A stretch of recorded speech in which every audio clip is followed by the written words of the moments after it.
this workout literally turn flips over here.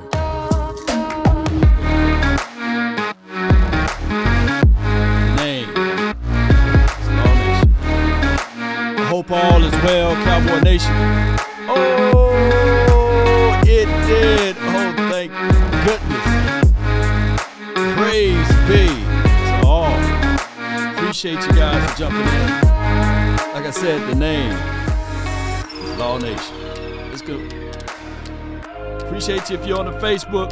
Shout out and salute to you. If you on the U to the 2. Yeah. Let's go, Cowboy Nation. 5, 4, 3, 2. I ain't mad at it. Really appreciate you. The name is Law Nation as we continue to give you guys the raw, uncut, unfiltered solution to Cowboys planning here. It's amazing how this season, this offseason is a season in itself. It's amazing how things we can look at and say, hey, what are the Cowboys doing? You know, especially with the money. Oh, the Cowboys are in cap hell. Oh, what Cowboys going to do? You know, not the Cowboys, what Cowboys going to do, right? But Cowboys made some moves, I believe, from the sources that was given to us by social media and beyond. Stated that Blake Jarwin is gone, right? He's gone up out of here, unfortunately. And he was a guy that we had high hopes on. I believe that Blake Jarwin, if he were to remain healthy, he would have made a major impact to this team, especially on the offensive side. Utilizing and running that 12 personnel is unique for Kellen Moore's system. It creates a natural mismatch. It do. And on top of that, the Cowboys, without Blake Jarwin, suffered tremendously with their taking advantages of the mismatches and running the ball, getting the safety to come down inside instead of staying high because they see that 12 look, right? Big 12.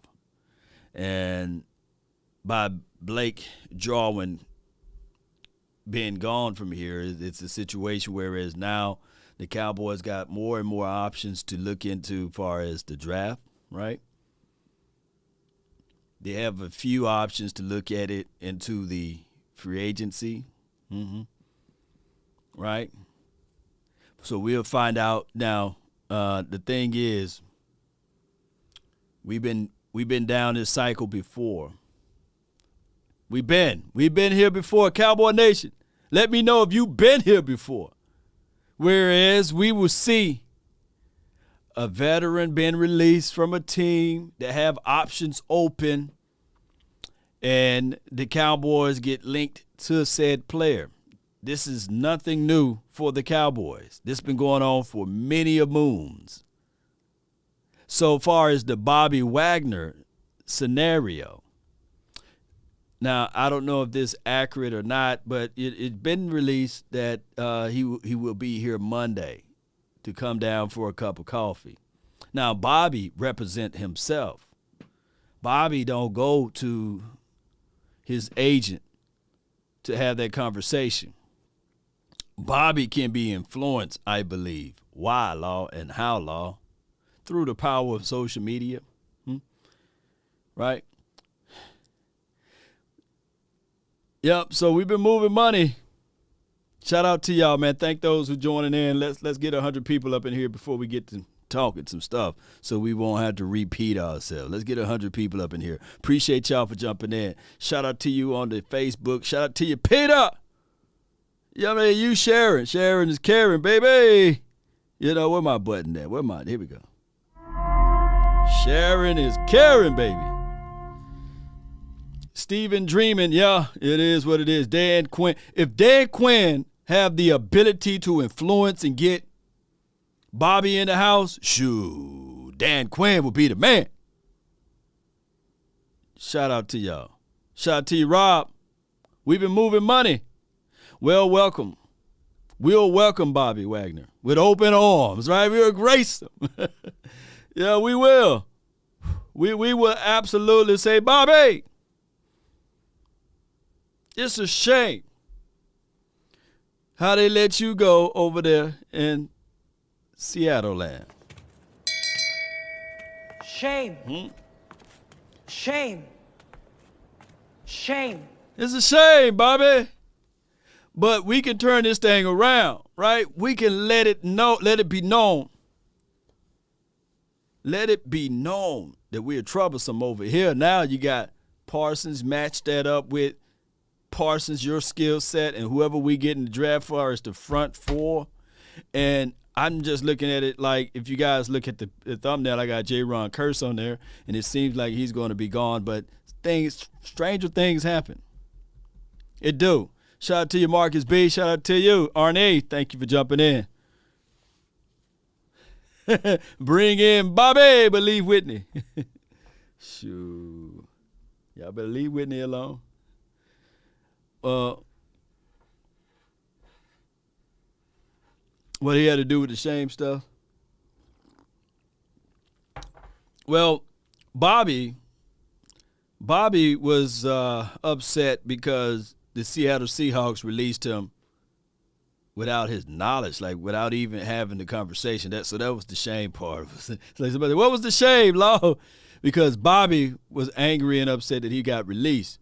But before we go into details, let's let me do this. Let me see if I can pull this up. My face gonna freeze for a second. Yep, I'm gonna pull this up and it should be unfrozen. And we're gonna talk about this one right here. Somebody asked, hey, why Bobby said it's shame? Why I'm saying shame, right? Let's listen to this, bam. Pull this right here. He says, the crazy part about all of this, I played there for 10 years. I didn't even hear it from them that I wasn't coming back for the Seattle Seahawks. Shame. Shame. Shame. We got 100 people in here by now. So here's B-Wags' tweet here. Crazy part about all this, I played there for 10 years, and I didn't even hear it from them that I wasn't coming back. You know what? Ouch. I would probably tweet that too. I get it, Bobby Wagner. But you know what? We are here to lift you up, brother, because we know what you got. So where to? See that? You know what I'm saying? All right, so let's finish this out. What's next for Bobby Wagner? I hear some rumors that it could be Dallas, the offensive side of the ball. So could it be Dallas? You know, they already sprinkling the information out there for Dallas. Now, far as the conflicting reports, Ed Warder, he did say that, Ed, conflicting reports, please settle this and let us Cowboy fans pretty much know. Basically, I'm paraphrasing. And he said, I told you, I know someone directly involved. That's Ed Warder, you know. He said that he knows somebody directly involved into this conversation. Now, who it is, that's who he's going to not blurt out his source. But he's talking to someone directly involved in this whole fiasco. And I hope that the Cowboys figure this thing out. But before we get into other details, appreciate you, Wilson, appreciate you. We already low-key rebuilding on the offense. Hopefully Quinn can get him to sign because of the defense is already close to being great/elite. All right, so before we get into the elite talk for defenses is well reserved to the 85 Bears, right? 2000 Ravens, 2001 Buccaneers, elite defenses. Who else is an elite defense, Cowboy Nation? Y'all put it down in the chat so that we can make sure we understand the differences between elite versus great. Now, a very underrated defense were the 90s Cowboys. Very underrated. 92, 93, 94-ish defense was very underrated. and you had a lot of hungry guys out there. And then you match that up with a high-powered scoring offense, man, that would spell playoffs and getting deep into the playoffs. And the Cowboys, for many a moons, we haven't been ranked into that elite status or elite as it relates to defense, elite, like real talk, like we haven't been lumped into that section there. So I'm really, like, I step back when people say the word elite. But I can tell you that we were a very good defense. And we were a very, very stingy defense as it relates to turnovers, right? We were getting that. It was very contagious. And on our third down defense, it was approaching. The third down defense was approaching great status, you know. Yeah, Seattle defense was elite. Yeah, it was elite for, 3 years? 3 years tops, right? 89 49ers with Charles Haley and Ronnie Lott. Yeah, 89 49ers, elite. 08 who? 08 who? 2008 who? Y'all let me know. 2012 49ers defense was really good. Yeah, you couldn't move the ball on them pretty good. You couldn't do that. And 1 year the Jets were up there, as a status quo. And what year was the Jaguars? I would say that they were very great defense. That 1 year, I think it was 2017, 18, 17 Jags. One of those years. But defenses, to ponder upon this super chat, and I appreciate you, Wilson. Can we really turn the corner and be an established defense, whereas teams, when they heading in to Big D, they saying, they got Parsons. Ooh, they got Diggs, man. You better not close your eyes and throw that way and make a mistake and release the ball that way. You better throw it with accuracy because he's going to get it.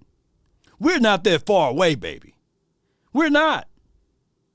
We're not that far away from being a great defense.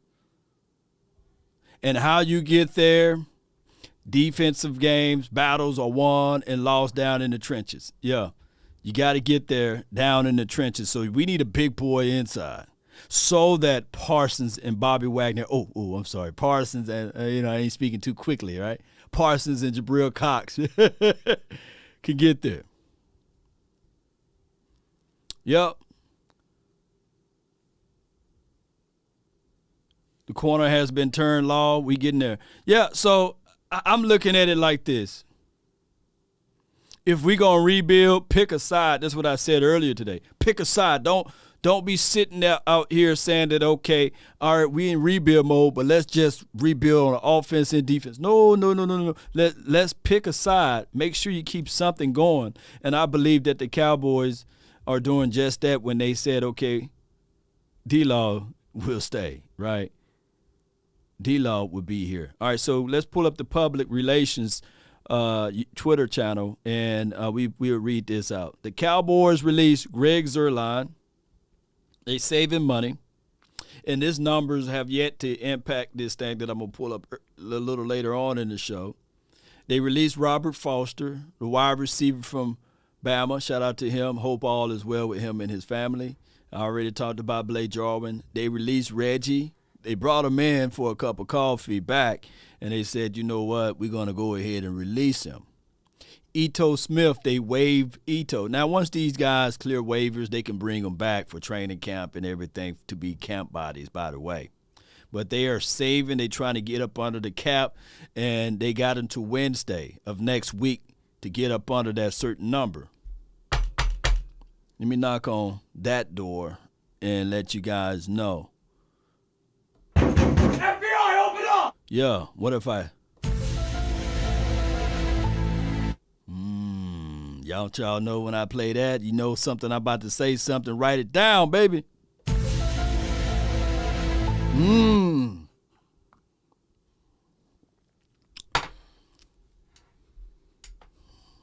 as of March the 11th, on a Friday, ladies and gentlemen, boys and girls, we are under the cap. Now, it's estimated that you need at least $2 to maybe $5 million before heading into the draft, right? You need that wiggle room to sign your draft players. But you can go in there blindly, even at $0, right? Because the contract don't hit until they clear waivers and clear background checks and everything and making sure that everything is lined up correctly. And then you go through the negotiation part, right? As far as the rookie's contract. So we are. Come on, somebody said stop playing, Lord. Well, it's unofficial, but it's official. Let me blow this up right quick. All right, so the Packers, overthecap.com, this is where you can go get all of this good, juicy stuff. It's juicy, it's sweet, it's like good nectar. This is homework for you guys, so go check it out. You can do it on your own if you want. But Over the Cap, they are accurate enough so I can run with it just a little bit, right? The Packers are $45 million over the cap. They better start restructuring and releasing some of their players by Wednesday. We should be hearing we should be hearing news out of Packers camp. They are releasing such and such because they got to get up under the cap before the league New Year starts on Wednesday, and they need to get up under that number. If not, they can face ramifications for not being up under the cap. So we will be watching closely to see how they're going to get under $45 million, right? And we're going to make sure we're going to hold everybody accountable because Law Nation, we ain't going to let nobody slip and fall, and I ain't going to talk about it, right? The Saints, they're $24 million. The Rams, they're $20 million. So there should be some bodies getting released. There should be. That's the operative word, should. There should be some restructuring going on, and I'm going to be watching. If not, that Thursday, I'm going to be all on this tube saying, hey, wait a minute now, hold on. How you going to have a rule and you ain't setting it straight, or you ain't living by it, right? The Vikings, $15 million. The Buccaneers, $10 million. The 49ers, $6 million. The Chiefs, $6 million. The Giants, $5.5 million with $5.8 million over the cap. Over 208. They got to get under 208, right? The Buffalo Bills are right at 440,000, And the mighty Cowboys, we are $2.5 million, give or take, under the cap. No cap. We got some money. And before this thing can all get settled, if they do decide to cut Amari, that's $16 more that we can be up under that thing. That would put us at the quick math rate at $18 million. If they do decide to cut, dare I say, before the new year kick in for DeMarcus Lawrence, I think that's another 8, right? So that puts you at right in the likings of what, right? $26 to $27 million, give or take, if you add and round some stuff around. But I believe that the Cowboys, even with this $2 million and all what we have right now, with no safeties, right? We got no safety because DeMonte KZ, Malik Hooker, they still got to get signed, right? Linebacker J-Ron Kearse got to get signed. His last contract, if you look at J-Ron Kearse, he made about $2 million, right? And how this work, if you throw a contract at him, I'm thinking that J-Ron is looking at least $3 to $4 million.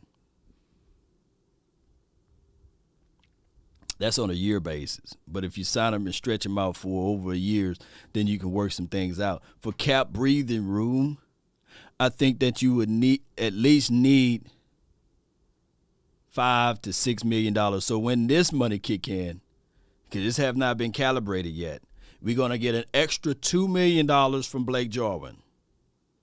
And it is dependent on how this book work, on how they're going to separate when we supposed to pay him the injury settlement.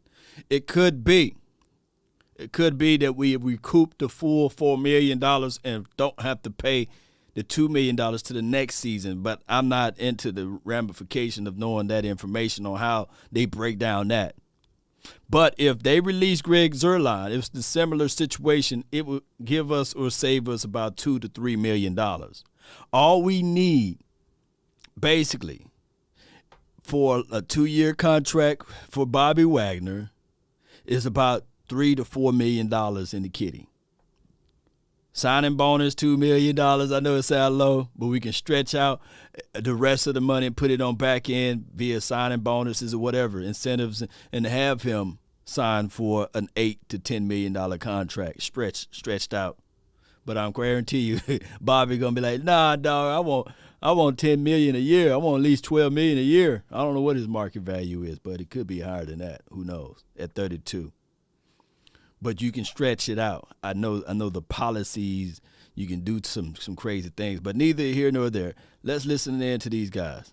All Cowboys fans looking for a little bit of a resolution here on Amari Cooper, La'el Collins situations. What more can you tell us on that front? Yeah, this week I've just been walking into Twitter and walking right back out because Cowboy fans have been frustrated and scratching their heads with some of these moves as it relates to the Cowboys. We've been talking a lot about what are they going to do with Amari Cooper, their wide receiver. This is a very high-impact player who has really been a reliable target for them on offense. And sure, it costs. Hold on. Can y'all hear the audio? Let me make sure. Give me a thumbs up if you can hear the audio. And what I'm saying is basically you can actually sign these guys just because it's a – put it like this. When Dak Prescott signed a $160 million contract, the whole 160 didn't go on the first contract, the first day one of the contract. I hope people understand that part of it, right? And collectively speaking, by them having the voidable years at the end of the contract creates so much flexibility. Although it may feel like Dak Prescott is taking much of the lump sum, and I'm only using Dak Prescott as a example here. It may feel like it, but the Cowboys have more and more wiggle room because he's really getting paid $34 to $35 million a year.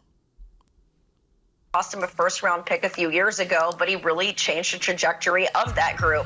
Still, they were able to get CeeDee Lamb in the draft 2 seasons ago, and they are working on getting this deal with Michael Gallup signed. Sure, again, they'd love to keep Amari Cooper in Dallas, but when they did that contract a few years back, they gave themselves a bit of an out here. And if he is still on the books on March 20th, they're on the hook for $20 million. So they are trying to move him, and you're seeing reports blurry today on Twitter about interests of other teams in Amari Cooper. I've been told by some of my sources that there have been multiple teams calling. We'll see if other teams consider it making more sense to give up a pick and try and renegotiate this contract with them than compete for it on the open market. As for La'el Collins, he's another one that they've been. Before they go into La'el Collins' conversation piece there, so we looked at this thing. I'm going to tell y'all. The Colts got $69 million in cap space. It was the Dolphins, but I think that they did some movements right here, right quick. That's a lot of money. You can offer, it's peanuts right now. If the Colts really want La'el Collins and Amari Cooper, they can just do like that. $69 million, you know? And then the Seahawks, they jumped all the way. They was in the area where it was no man's land. But now they got $49 million, right?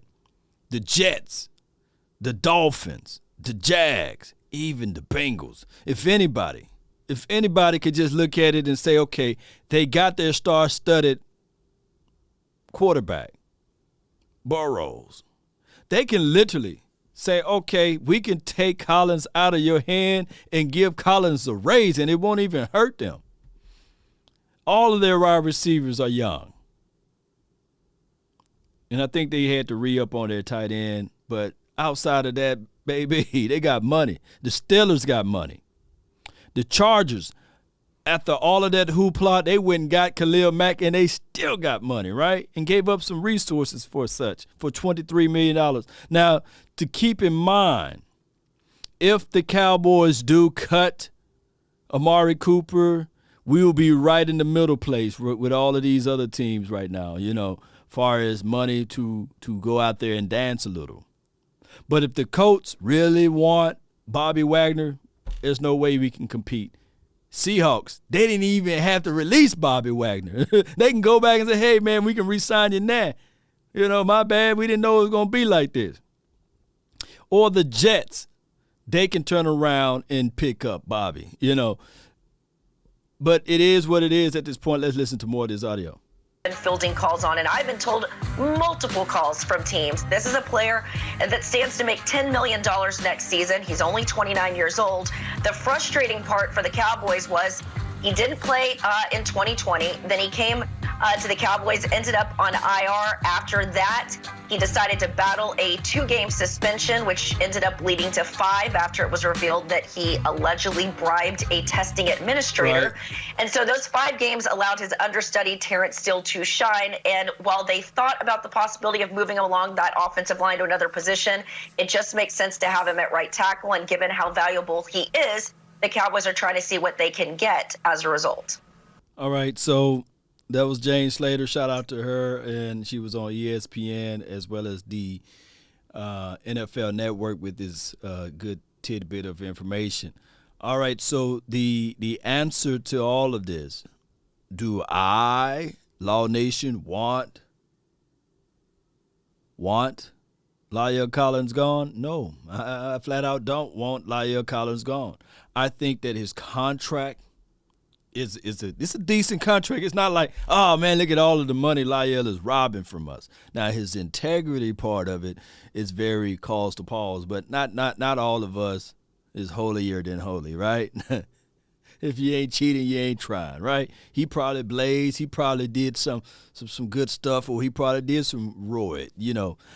I've seen, whereas if the team, they're really trying to win something, man, they try anything. I mean, one team, was it the Seattle Seahawks? They were using that stuff to keep you from forgetting. I forgot the name of the pill that they was taking, Richard Sherman and all of those boys. They're doping up before they play the game, memorize everything. I forgot the name of that drug. But my guy, Ray, he was using deer antler spray all over his body, making sure that it was like a version of a steroid. He was trying to win. So I ain't mad at my guy La'el Collins, who came out of COVID protocols or what have you. Not that, I'm sorry. He came out of, 2020, out of shape, out of the pandemic. That's a better way to say it. Adderall. Appreciate you, Jermetta. Yeah, Adderall. I mean, that's what the Seattle Seahawks DBs were using at the time. I mean, it slowed down everything. They were seeing everything in slow motion. DB was able to hear the quarterback. He was so fixated, could hear the quarterback movements. Any slight rhythm, they was able to jump on it. Adderall. Is it Adderall or Adderall? I'm from Mississippi, guys, so y'all bear with me. But in the deer antler spray, y'all look that up. Something like deer antler spray, that's illegal. That Ray Lewis was putting it all over his arm and body to make bigger biceps, to get stronger, give him an edge. Yeah. So these are things that people do. La'el Collins just got caught. You know what I'm saying? At the weirdest part. And they was probably trying to tell La'el, dog, what you doing, man? Hey, what's going on? Hey, I ain't doing nothing, man. I can't meet up with y'all today. My granddaddy died. Oh, man, come on, boy. We'll take another test. Oh, man, my dog got hit. Hey, man, let's have another test. Hey, today my auntie Pookie Ray Ashaniqua, who's a cousin on my father's side, twice removed, couldn't come, to work today because she died, So I can't take the test today. And the whole time he trying to flush his system out, Yeah. Adderall. Appreciate you. Is it Mad, or however you say your name? Mad for Mad? Appreciate you, Man, or Mad for Mad. Appreciate you Yeah, Adderall. Appreciate y'all. All right, so that's the situation with La'el Collins. Jane, I'm not going to lie. When I hear these Amari Cooper trades and, releasing Amari Cooper, I get out of Twitter, too, because I'm like, man, what are they thinking? This is a bona fide #1 wide receiver when he is healthy. And to be honest, you have Gallup coming off of an ACL injury. We don't know how he's going to return or when he's going to get back to form. So that leaves CeeDee Lamb out there by himself if you trade or release Amari Cooper. And that is not going to help CeeDee Lamb, and it's not going to help Dak Prescott. Jane, you touched on it. When Amari Cooper hit the scene in Dallas, the offense got 10 times better. It was immediate separation, immediate big-time plays on the offensive side. Dak Prescott knew that if it was one-on-one, Amari Cooper was going to win. Now, if you get him out of that offense, Zeke is not playing to the level that you want him to play, and you only have CeeDee Lamb out there. I don't know how this offense looks. And especially you don't have Gallup. You might not have him early parts of the season. I don't know how this offense looks. I hope and pray they find a way to restructure, keep him there, and find a way to get this done, to have him out there in that Cowboys offense. Because if he's gone, I'm worried for Dak Prescott and this offense. Appreciate you. Thank you, family. First 13 Cowboys all day fan since day one. Appreciate you. Shout out to all of the day ones out there. Thank you for the donation. Thank you so much for the donation there. All right, Cowboy Nation. So that was James Jones. James Jones is his name, and he's been a Cowboys killer. Be sure to be entered into the drawing. Speaking of wide receivers, if you click that link there, there's no monetizations tied to it at all. You just click it and join it. And once you join that app there, your name is automatically entered into the drawing. Or your name can be entered into the drawing via donations, of course, and being part of the memberships. If you're part of the membership, your name is automatically entered there. But if you don't have the resources there, just join that app and your name will be entered in to get this wide receiver's jersey. Not James Jones, because that's the dude that was just talking. But this one right here, you get this jersey. Shameless plug right there for the playmaker. And shout out to the halftime app. Aren't you glad you don't have to balance that checkbook? I know I am. All right. Thank you both. Jane, don't go too far. I want to check with you. All right. So that was the end of that excerpt there. So Cowboy Nation, I already showed you that we are not way over the salary cap, right? We right below it, and I look at it as a game. But we must make sure that we look into this, and we'll be watching the Packers, Saints, Rams, Vikings, Buccaneers, 49ers, and Chiefs and Giants. They got to get up under that cap. They got to get up 208. They do. They got to get up under that number, and they for dog sure need to. If you cut Coop, go get DK Metcalf. DK is looking for big payday. He ain't looking for nothing, no peanuts. So DK will be looking for big payday. That's all I'm going to say on that. But appreciate you, AI. What's good with you, though? Appreciate you. And do you think we can keep Kearse? Family First 13. All right, so let's talk about Ron Kearse, who we can all say, man, let me pull this up once again. We're not just looking at his grades, but we're just gonna look at the production. I'm using this for his production. And we talked about this before about Ron Kearse versus Derwin James, and his numbers and the stat lines were very similar. But James had him a little bit on some numbers, right? Derwin James, but we looking at 75 solo tackles, 2 interceptions. He also 63 targets, which was third in the NFL, which is good.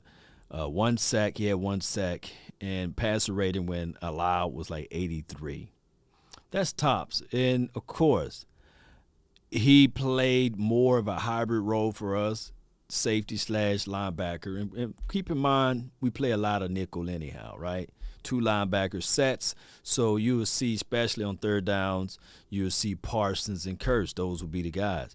But they gave J-Ron Kearse the green dot, so they trust him. So by him leaving, if you do not re-sign him, that green dot goes away. It got to go to somebody. It got to go to somebody, right? They smart teams, restructured. They're trying to win. Yeah, Hilton. Well, I think that I really think that the 1-year contracts is a con and pro. The pro side of it is you got this 1-year rental. You don't own it, right? It's just as similar to someone who got enough money, but they refuse to go purchase the home, right? I know a home buying can be very terrifying, right? Especially when it come down to closing and everything. You got to get your credit pulled, and they're going to want to know how tall you are and what's your blood type and how long you've been alive before you lived on this planet, So they want to know everything as it relates to purchasing a home. But the benefit of it is that the money that you spend on a home is an investing, right? That comes back to you. So when it's time for you to move on or sell or what have you, the equity that you get out of it, you can build upon that, right? So I equate the 1-year rentals to the purchasing or renting out of an apartment. Yeah, you stand there. Some people say, yeah, that's my house. Nah, you stand at that apartment. That's the apartment building complex. And they got a set of rules. Don't drill in the walls. You can't be loud, especially if you have neighbors above you or below you. You got so many set of rules that all of that money that you spending, it can be $1,000 a month, $2,000 a month, which is crazy, right? You don't get none of that back at the end of the year. You are actually just a placeholder in the way and making the apartment complex people that own it richer. So that is how I look at J-Ron Kearse and all of those guys like DeMonte KZ and Malik Hooker. Yes, it's good 1 year. You don't hold any ties to them after that 1 year is up. But anything that you're making an improvement on, it goes to the next buyer. It goes to the next person that's going to want to rent them, or the price will be too high. So the Cowboys missed out on that investment. They did. Isn't Cock the prototype replacement for Kearse? Dog, Jay.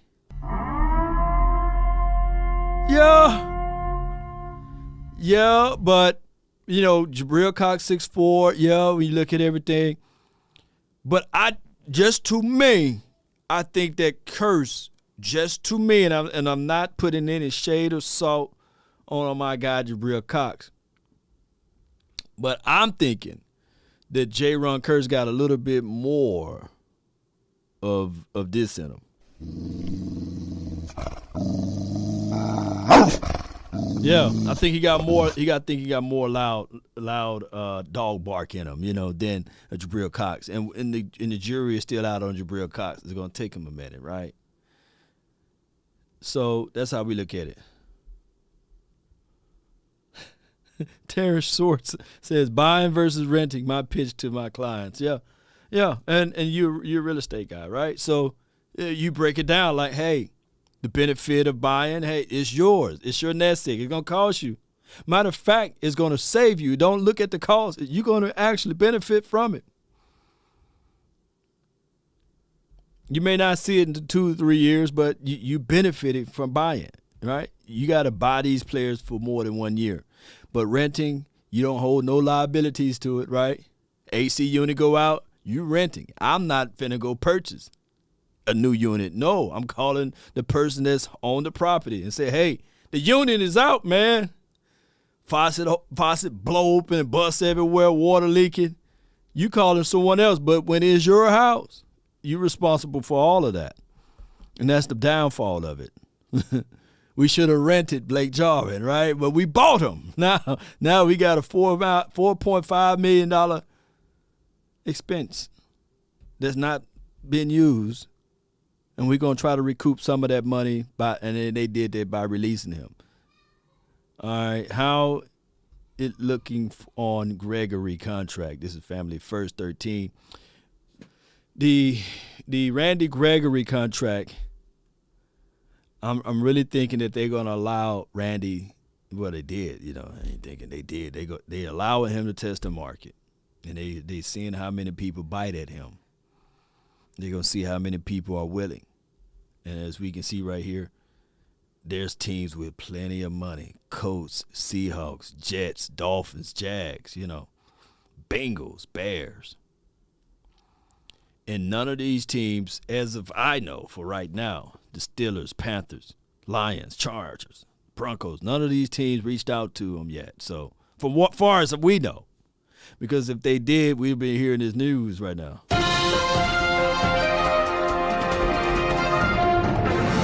Reports out of Broncos camp that they are very interested in Randy Gregory for a contract to play football for their national football team over there. It'll be a type of news like that. We haven't heard anything.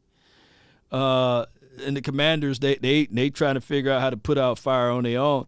I believe they in talks. So did they already release Landon Collins? I believe. Show of hands, who would like Landon Collins over here? He's another guy that can fit the mold of a J-Ron Kearse, right? Let me pull this up. Don't hit me with the butter knife now. we just looking. Landon Collins, because that's the situation. Let's see. Bam, bam, bam, bam, bam, bam, bam, bam. 2 interceptions. Overall 54. Overall 76. 2 interceptions. All right. So coverage grade. Let's see. Ooh, that's a whole lot different. Shoot, it's automatic, baby. Passer rating when allowed, when targeted, 110. Quarterback drops back. Man, let's look where Landon Collins is at, baby. We can make sure we can get that pass off. But he do have 2 sacks. And yards per reception that he give up is 11. Where my guy at? Where he at? 10. So that's about the same. So, I don't know. But Landon, just to be fair, Landon under Dan Quinn may be a different situation and how much money he's asking for, right, on the open market. Let's see. Nope. Donovan been solid if healthy. Phil, you talking about Donovan Wilson, right? And Donovan Wilson at this point, Cowboy Nation, is a I can't get it right guy. He get the weirdest injuries at the weirdest times, right? But we like Donovan Wilson.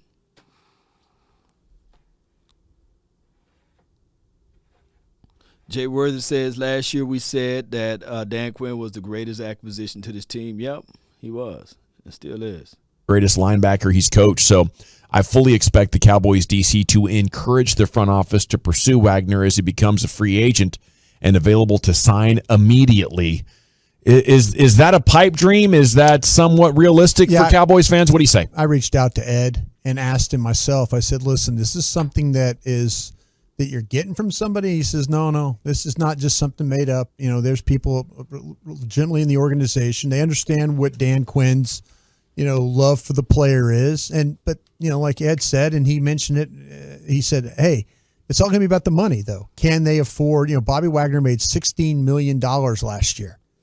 What is Bobby Wagner is not going to play for the veteran minimum. And also maybe a question about, if as you really dig in, does Bobby Wagner really, really want to be here? That's a whole nother thing right there. So, you can connect dots all you want, but, maybe he ends up back in Seattle.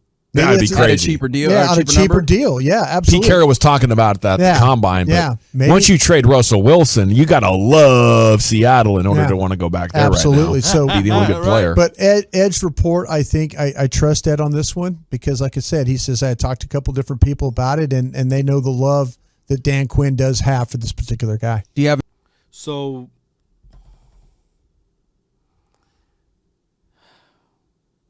I'm not, and I'm tiptoeing around this, man. I'm really tiptoeing around this. And I want you guys to understand. Jerry Jones, you said that there's not a price point that you will write out if you know for sure you can get to the Super Bowl. It will not be a check that you would not. You can only imagine how big that check number would be, and you would try to write it out, right? If you can get to the Super Bowl,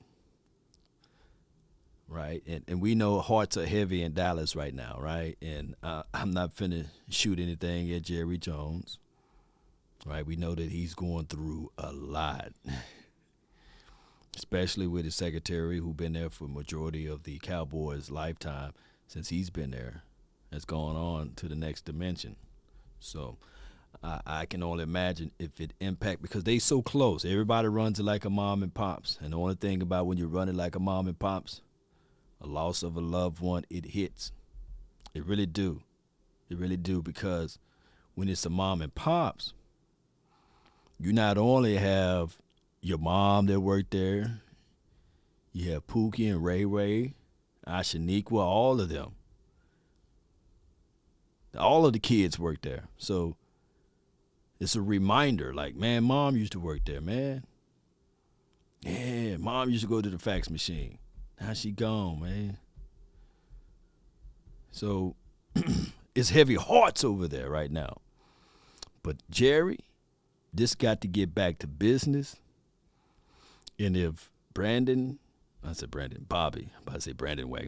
Wagner, if he's coming to Dallas on Monday, according to TMZ reporting type of stuff that was floating around in Twitter land, if he comes here, you still got to roll out that red carpet.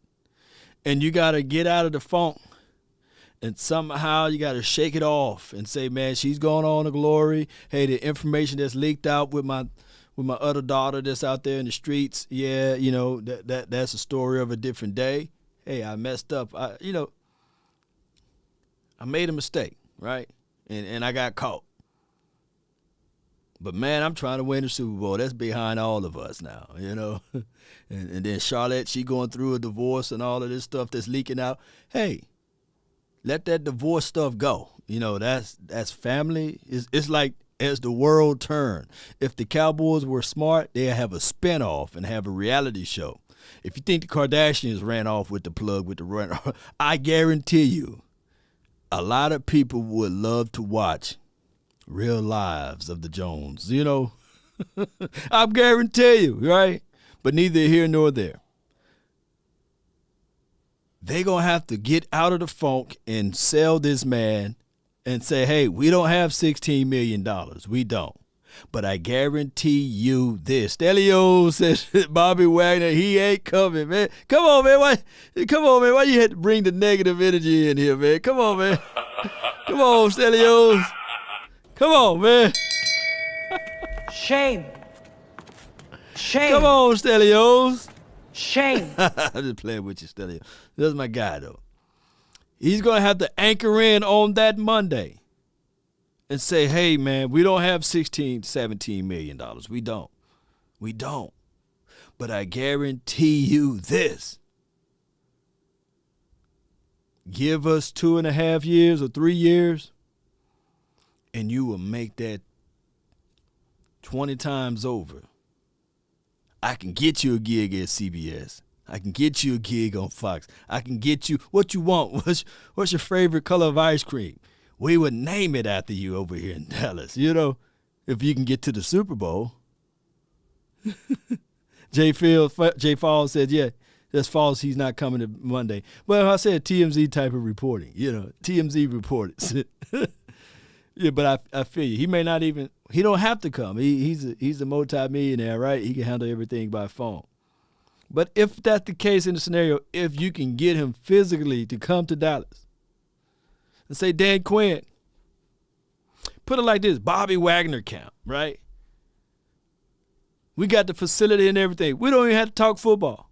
And then you just have Dan Quinn to come around and say, hey, first session is on me.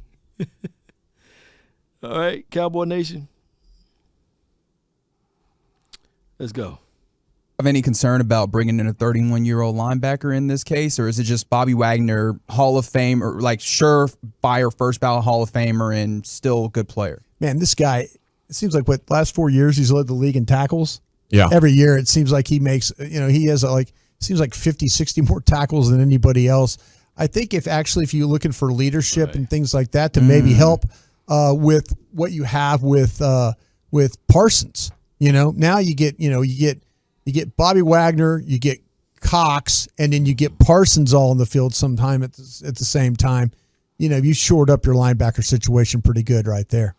And if you get those guys, shout out to Brian Broadus.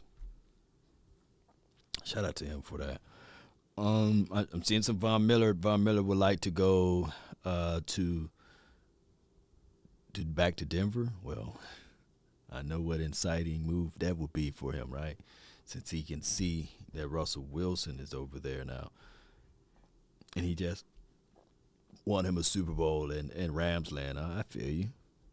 I don't get mad if Von Miller want to go where the contenders are at, the alleged contenders. Somebody asked me, BD Gray, one of my guys over here, said, how is Brent Urban?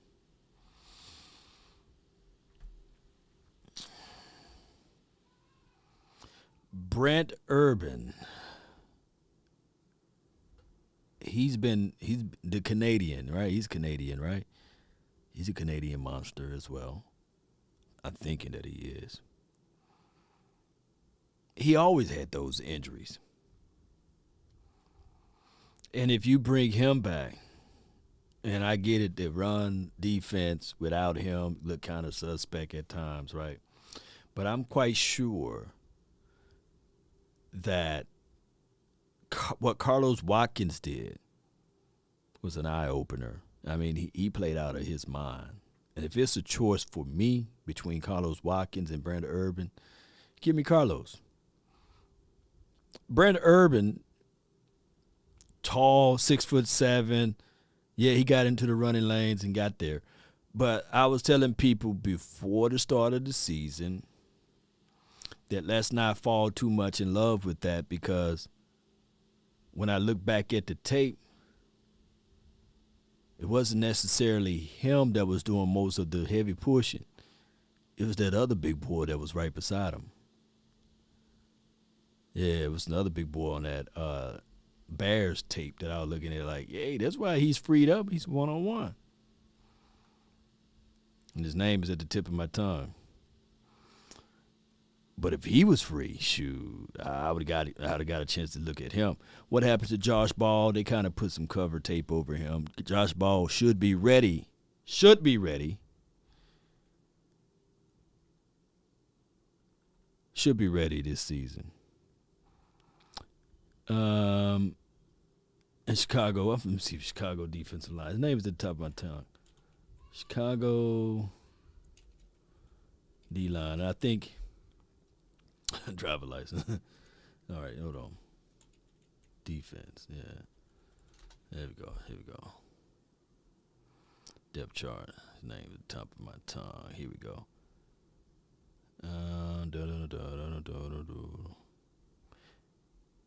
Not Robert Quinn. They got rid of him, didn't they? I know y'all got his name down. Akeem Hicks, yeah, God dog it. He was the reason why. Akeem Hicks, appreciate you, Tony J. Akeem Hicks was the reason why, because when you look at Brent Urban tape, you say, okay, yeah, he was number one, top 4, top 3 in certain aspects of stopping the run when he was healthy, when he was playing for Chicago. But that's because he was singled up. Akeem Hicks was drawing up most of that. But it is what it is. But shout out to that. He's a free agent. Akeem Hicks is now a free agent. Okay. I would like to get him. But it is what it is. He's only missed a few games like over the last 8 seasons. He had a rough go of it in years 2, 3, and 4, but then it was all 16s In 2018, he missed one game, but this past year he got hurt in week 17. And at that point, he was still leading the NFL in tackles with like 172. Yeah, broke the franchise record. Every year he's like that. Our buddy Stone Dog, he's like, remember the last time a Seattle player wanted to come to the Cowboys? Yeah, I see where Wagner's situation's ending the same way. Yeah, You know, sometimes that these Seattle players, maybe they use you a little bit to get where they need to go somewhere. That's well put. Something to think about. Yeah, I think he's still going to come around $10 or $12 million is the deal. He made 16 last year, and he hasn't had to drop off and play that would bring him around to where the Cowboys would want to allocate that much salary cap space for him. Yeah. So probably still too good for that reunion with Dan Quinn, but maybe in a year or two, if DQ is still around and Bobby Wagner is, I think the more likely idea is that Anthony Hitchens at 29 years old, who said he is open to return to the Cowboys, and he might have fallen off enough that you're just looking for a guy, and what would that be, running situations? Yeah, Get him on the field? Yeah, the thing of that, they said that the scouts that I talked to said that the problem with Hitchens is he just doesn't run as well as he once did. Yeah, he when you look at his Chiefs tape versus his Cowboys tape. Now, his first season with the Chiefs, he was still flying, right? Now he's a little slower to the punch. Kind of like when we got Malcolm Smith. He was still good in a sense, but he was kind of a little slower to the punch. As far as Anthony Hitchens versus a Bobby Wagner, if we can say those two, Cowboys may go with Anthony Hitchens. And if that's the case in the scenario, I would only bring in Anthony Hitchens with the mindset of a veteran minimum and with the mindset to teach the youth, right? Not to get in the way. You have to be straight up and upfront with Anthony and say, hey, we drafted this was it Devin Lloyd, or we drafted N'Kobe Dean or somebody like that, or we drafted Chad Muma, or we drafted, name me a guy, or Christian, who y'all would like if we go draft somebody, not with the first pick, not with the 24th pick, but with our second round draft pick. If a linebacker fall to us and we were saying to Anthony Hitchens, like, you just a placeholder for right now, Dave says, Dwayne says, Dwayne Alexander says Bobby Wagner is not coming. Come on, man. Come on. Down to the career thing, right? Oh, my gosh. Hitch ran well in the Super Bowl. I mean, the first Super Bowl they went to or the second one? Also hit his rookie wall, needs to finish next season. This from B.D. Gray. Yeah, that's a fact. I want us to get that Clark kid out of LSU. I like his tape. He's so underrated. Yeah. Is it Damon Clark? Appreciate him. Chad Muma and Damon Clark, yeah, are my two favorite linebackers that drafted after the first round. Okay, so this for my guy Jay Lombardi. So if you think about, like, let's do this. Okay, let's talk about Chad. We need us a rangy, short area quickness guy, right? That's physical enough to play this style of defense. And Chad would fit right on in. It's like, bam, you put Chad right on in, and you have still Parsons. Let's say if we do this in the first round, we go get a trench guy, whether it's on the offensive defense, we can literally roll this thing out with Chad, and we'll say, all right, it may take him a minute, but I'm quite sure that he'll pick up the pieces.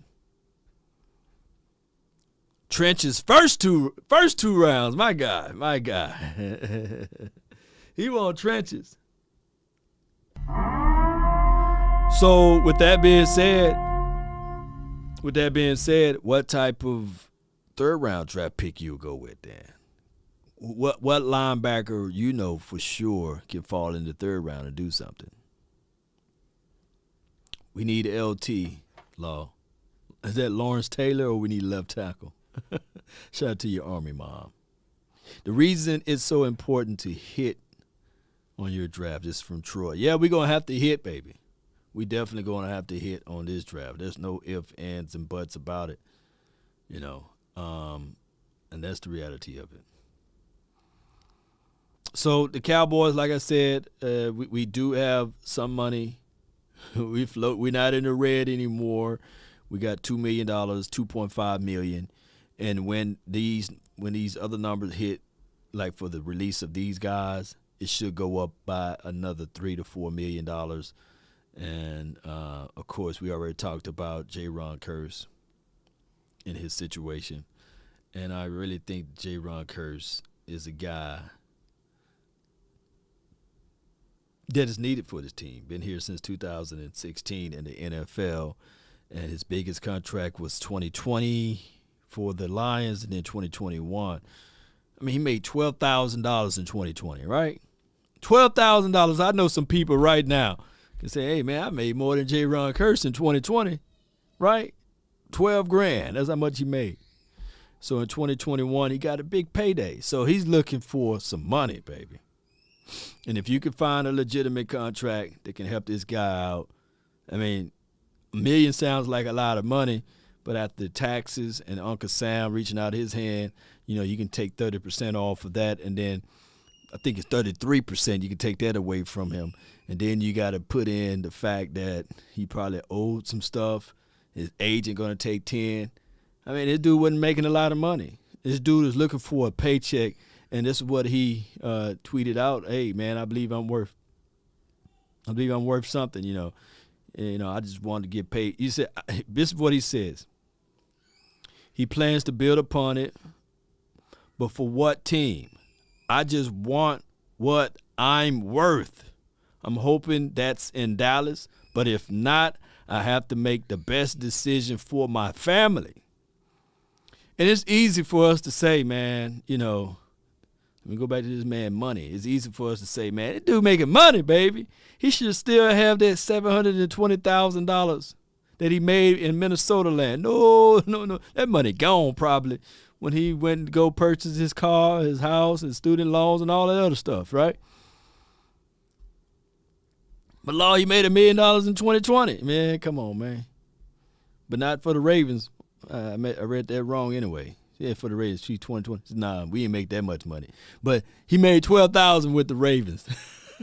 But you got to add that on to the million. So $2 million. I ain't trying to count that man money, but you guys know how it goes. He's looking for a legitimate offer from the Cowboys. What would be a legitimate offer, Cowboy Nation? Y'all post that down in the chat. And I ain't trying to count the man money, but the Cowboys going to have to figure that out, right? For him and his family. They should have purchased the house versus renting him for 1 year. Just for kicks and giggles, somebody said if you said $8 to $12 million. Is that APY or that's a stretch of what? How many years? Aljo, I think that's how you say your name. 7 million, 5 years. No, he ain't gonna sign that. He gonna like, nah, man. Is that all guaranteed? 2 years, 7 million. Smith. I don't know, man. He might roll with that. 3 year. Michael Helton said a 3 year, $18 million deal, and you throw in some incentives. I think that would be that would probably be ideal. It probably be what he's looking for, like a 2 to 3 year, because he's 27, right? 26, 27. He's 27. 15 for 3 years. Jay Fowles, yeah. 2 year, $12 million, $8 million guaranteed. I think where you can get Kearse is the guaranteed money, because he's been literally looking at it like, man, I never had that big contract, nor did I have that staple piece where I know where I'm going to be at. And think about it. He said family, so he's trying to look out for his family, right? And Dallas is expensive to live.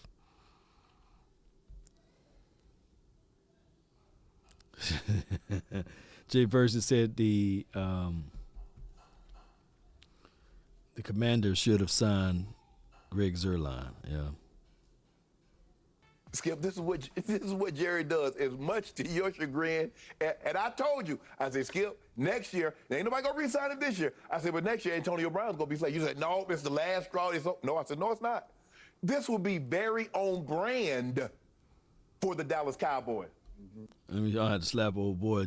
Appreciate you. JT says, how much would you pay LVE? I'm thinking $7 million per year, roughly. Would you prefer LVE or Neal? I think that Neal, he did a wonderful job when healthy, but he had caught C-19 twice. And I think the only reason why Neal did a wonderful job because he knew of the system that Dan Quinn was implementing.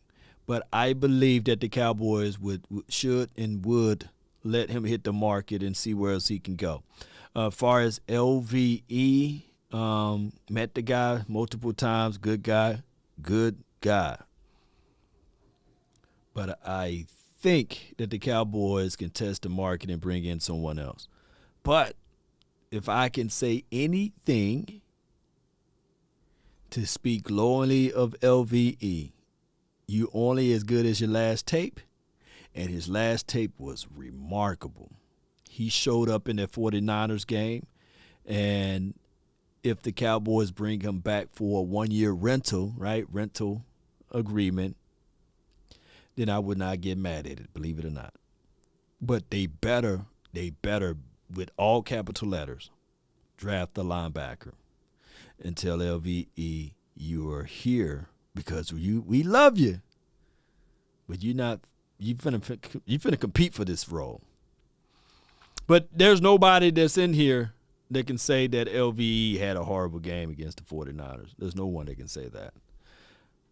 Hope we keep Kearse, but Catboy Jones is cheap. This is from JR. I feel you, man. Oh, my God. I feel you. $3 million for 2 years is from Jay. LVE can go. He hurts in injury too much. Yeah, I feel you. If anything, LVE can go straight to Chicagoland. I think the defensive coordinator there, we can work with him. He was here when the Cowboys, he ran a similar system the Cowboys ran under Chris Richard and Coach Rob Marinelli. Law, we overpaid for Dak, man. Shaking my head. This is from Perez. I feel you. Did we overpay or did we underpay for the first 4 years, though? That's the only thing. Only thing that, like I said, for Dak Prescott's sake, he was making this amount of money. For the first 4 years, he was making this amount. He was making right around this type of money. And then when it was time for us to pay him. Now, from Perez's mindset, we overpaid for Dak. I just say this right here. For those who don't like Dak Prescott contract and how the Cowboys should have circumvented it, is when they franchise tag him, right? When they didn't know where he's really at as far as his skill set. They should have put the non-exclusive franchise tag on him, which didn't allow teams to say, okay, yeah, we're going to bid on his contract, but we had to give the Cowboys 2 first-round draft picks. That would have been a sweetener, right? So if you'd have lost Dak Prescott, you didn't have to pay him all of those millions of dollars, and you in return would have 2 first-round draft picks. That's what they should have done. But they didn't. So it is what it is. Let's listen to good old Shay Shark about this. I really don't even want to play it. Y'all want to listen to this? Y'all let me know if y'all want me to keep going. Y'all want me to keep going or y'all want me to? It's 9:22. I just stole enough of y'all time already. Let me see. Y'all want me to keep going or y'all ready for me to go? Somebody said. No, God.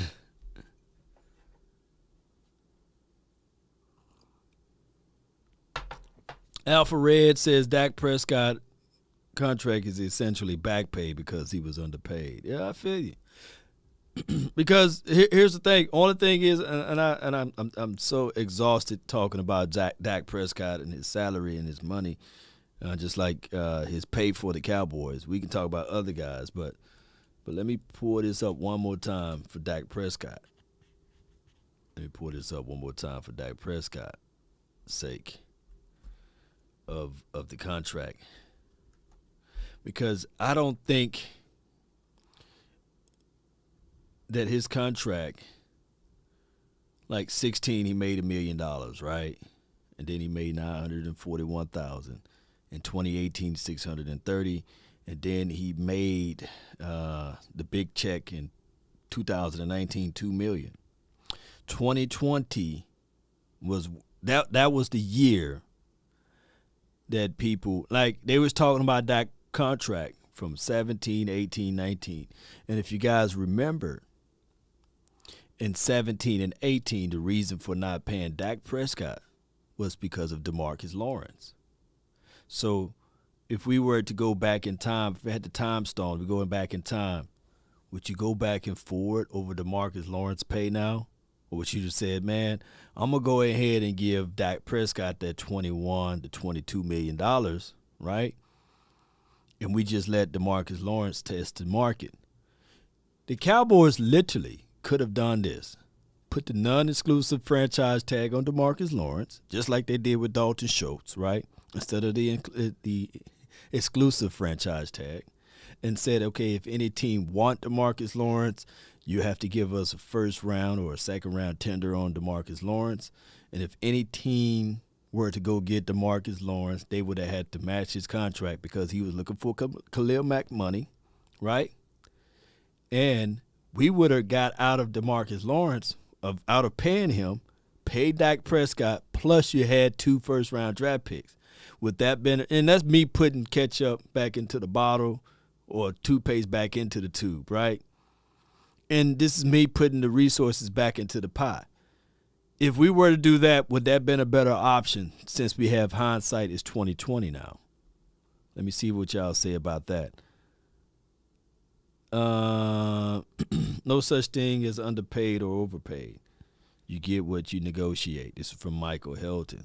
I mean, I can't argue that, you know.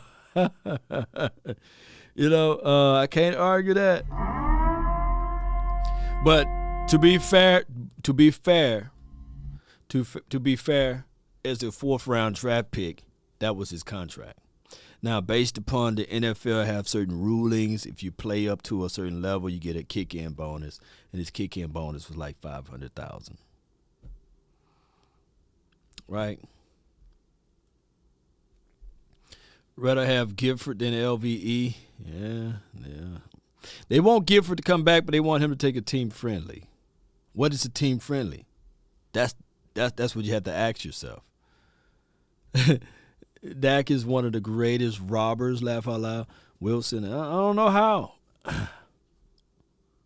Like, if you made $1 million in 2016, and you made $940,000 in 17, $630,000 in 18, in 19 you made $2 million, and your contemporaries, everybody that's drafted in your class, either got traded from their team or got cut, and you the only quarterback in 2016 remaining on your team, and you the only quarterback on your team from 2016 got north of 50 wins, I think that you have the right to say, okay, at least pay me what they are making.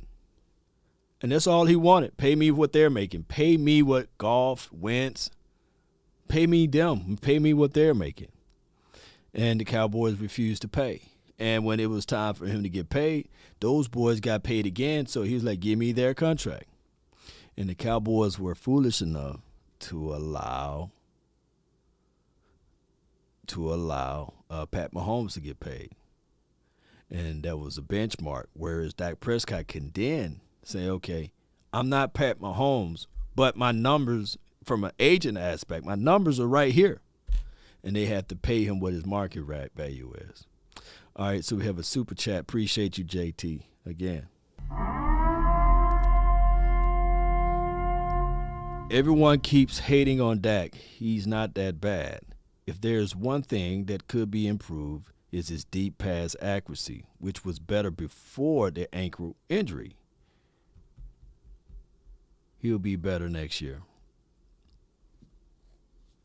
My thing is with deep ball, I think he still got the deep ball throw, but he's not going to throw a deep ball in double and triple coverage.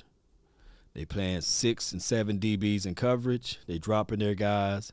And let's be real, we don't have a guy to make a double move and take the top off the defense. We don't have that. We got guys as new route runners can get short area quickness, can create space, like a Cooper, like Lamb. But Lamb is not taking the top off of nobody's defense. He's just not. He's not that blazer of speed guy. But it's not Lamb's fault as well, because our offense do not dictate. Our offense pretty much don't counterpunch. It'll be nice to see this team run the ball more to control the aspect of those guys that are dropping back in coverage. Get them up out of that look. All right, Cox studied under Kearse. Yeah, he did. I can't wait to see Jabril Cox. He's, like I said, he is the guy that we can't wait to see. CD Lamb is great in the slot and the outside. Yep. John Kitna needs to come back as a quarterback coach. Yeah, you're right. All right, let's see. Pollard, baby. I like Tony Pollard. Tony Pollard got some quickness, and he's fast. He's a blazer like they take the top off the defense. No, he's not, but, boy, that short area quickness is him, and he's good enough. Let's go listen to these crazy guys so I can slap some people. Very on brand for the Dallas Cowboys. Skip, I got one name for you, Greg Hardy. Jerry Jones had the information that everybody else saw on the affidavit, with that what happened in Charlotte. Jerry Jones had information we probably didn't have. And what did he do? Because guess what happened? Greg Hardy had 16 sacks that year. Yeah, I love it. Greg Hardy, if he were to go to any other team, he would still be playing in the National Football League. Right? Let's just be real. What Frank Clark did to his fiancée or wife before he went to the pros was very egregious, right? What Tyreek Hill did to his girlfriend, baby mama, whatever happened with that, I'm not going to go into detail. Very egregious, right? There's multiple players that's in the National Football League did more things that were crazy than what Greg Hardy did to his quote-unquote girlfriend who disappeared from the face of this earth after they said that he picked her up and threw her on a bed of guns. And the reports from the police department at the time said she was high on that booger sugar, right? And it's amazing that they didn't take her in, but they trusted the storyline. And then it ended up being that she settled outside of court, what have you. She didn't want to have her face seen all and smeared all upon everyone. And everything was dismissed. And some people will argue and say, yeah, he hushed her up. He could send her some money, blah, blah, blah. But that lady, she had a checkered past. But throwing a lady on a bed of guns, yes, that is bad. It's horrible intel. It's horrible information to seek. But when Greg Hardy slapped that doggone clipboard out of that coach's hand on the sidelines, I can think that all of us wanted to do the same thing at that time in 2015. Yep, Jackie Price, cocaine is a hell of a drug. Yeah, and by me watching Snowfall now, who knows what she was doing to that big old boy after she just snuffed that stuff, you know? But that's a story of a different day. Greg Hardy should have went to another team outside of the Cowboys, and he would still be playing in the National Football League. So Jerry Jones like, I know what you guys are saying, but I see a 26-year-old defensive end that just got 16 sacks. Even against his daughter, even against his wife, He signed him because Jerry Jones is about winning. The brand of the Cowboys, you know the Cowboys. You know how they were in the 70s. We don't even need to mention what Raphael Septien did. Oh, well, you just scratched the surface. On all that. Exactly. There's like 12 stories that I can tell you. Even in the 90s. You remember, I'm not talking about 1600 Pennsylvania Avenue White House. There was another one down in Dallas. So this is signing Antonio Brown, even though I don't believe he's going to the extent of what Greg Hardy has done. No. But speculations. We all know there's visible evidence that Antonio Brown did some crazy things, especially with calling other police and doing some other things that went unscathed. But that video of him farting in the face of his doctor was so disrespectful to me that from a man, I don't care how much money Antonio Brown is making, and I'm professional and he's farting in my face on purpose, oh my gosh. You talking about that Dr. robe coming off. Hey, man, what happened to that Dr. Lawrence? What happened to Dr. Lawrence? Hey, man, his client kept farting in his face and took his man card a little bit, and he had to show him something, right? Can you answer John Ross so he can stop spamming, laughing out loud? Who is John Ross? What is he doing?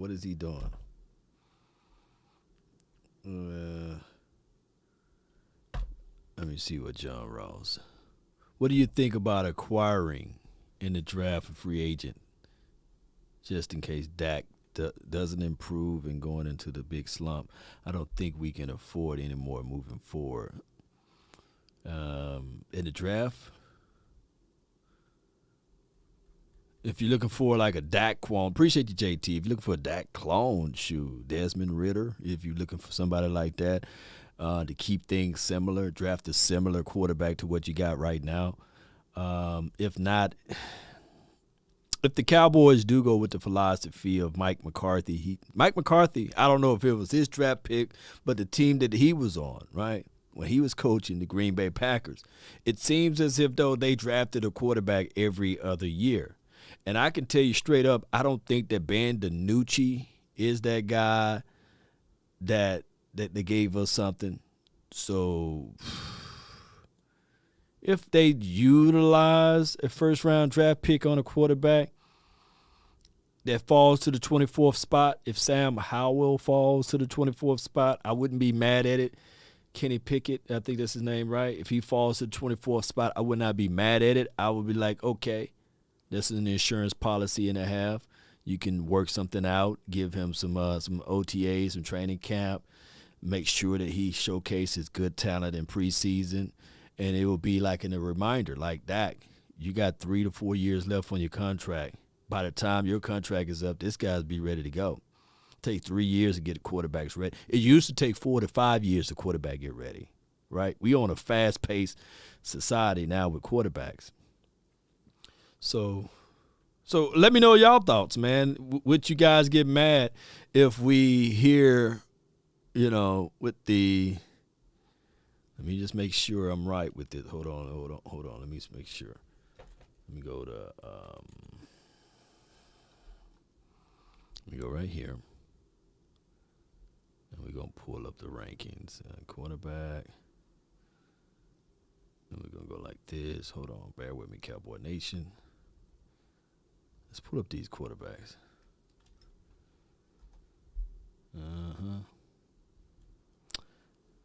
All right, I thought I picked quarterback. Come on. Y'all bear with me. We're building the plane while it's in the air. Bam. All right. We got Matt Corral, Desmond Ridder. You got Kenny Pickett. You got Malik Willis. They did bring this guy in they looked at him, Bailey Zappi, and I think that's how you said his man's name, and they kind of liked him before the start of Combine or what have you. But any of these quarterbacks, if they fool around and draft them, it's not an indictment on Dak Prescott, but it's an insurance policy to help grow and develop your team. I think that that's a good old thing that Jimmy Johnson did. He never made it comfortable for Troy Aikman. He never wanted Troy Aikman to be comfortable. He never wanted Troy Aikman to be comfortable. Whether it's Steve Berline, whether it's even Rodney Peete, who was a legend in college land before he came over here to Cowboys, and then he went off to the Eagles, what have you. Or even if it's the other guy that was drafted right around, well, he went undrafted. Y'all know how this thing goes. Supplement draft or something like that. Name at the tip of my tongue. But if the Cowboys go with that philosophy and bring in a young fish for quarterback for quarterback development, I don't see nothing wrong with it. But who would you guys would like for the Cowboys to get? Sam Howell, Matt Corral, or Kenny Pickett? Would you guys see any of these guys with the 24th pick? It would be just like, with the 24th pick, the Dallas Cowboys select Sam Howell. Steve Wash was his name, Sean. Yeah, appreciate you. Jordan Love. I think Jordan Love really need to go somewhere and showcase his arm talent and his ability without the pressure of Aaron Rodgers being in the shadows of Aaron Rodgers. Treylon Burks. I feel you.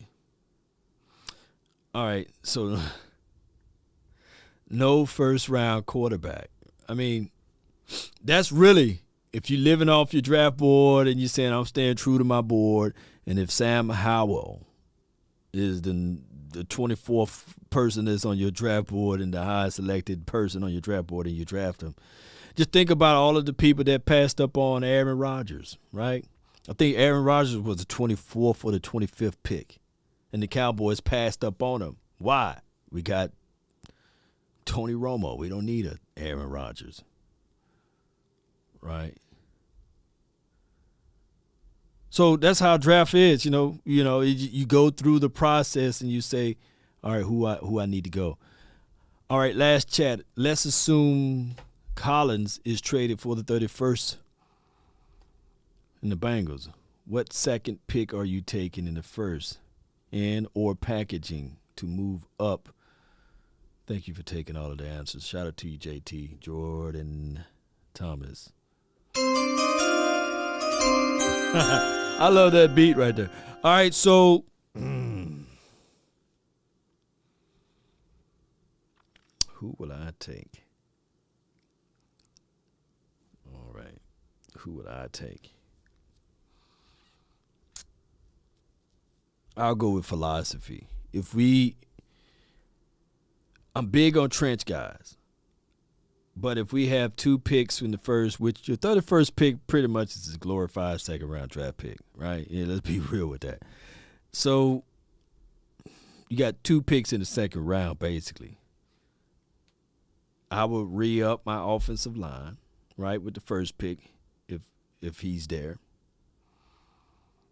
If any of my top offensive linemen is there, I'd go grab them.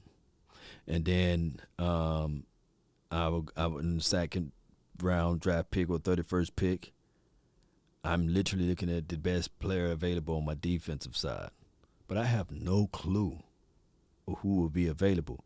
But if I'm packaging up picks, the 24th and the 31st pick, to move up to get somebody that I know for sure that I want, who will be that guy? Maybe a Kyle Hamilton. It had to be somebody of a plug-in ready day one, right? And we can sit probably back and just wait for the 24th pick. And Tyler Linderbaum is there. If that's somebody that you really like, you can get him. And then you can package your 31st pick in your second round draft pick and move back into the first and get somebody else that you really love. Maybe Treylon Burks is there. Perez says, when you coming back to Oxnard? I'm going to try to be in Oxnard the first opening week of that. Wilson says, after McCarthy, who you pick for the head coach?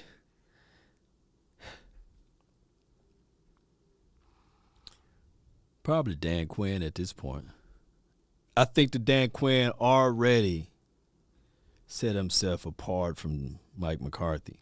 We see his fingerprints, and he speaks assertive enough that he can move a room. When you listen to Dan Quinn press conferences, you can tell that, like, hey, man, he feel more comfortable. And it could just be his demeanor.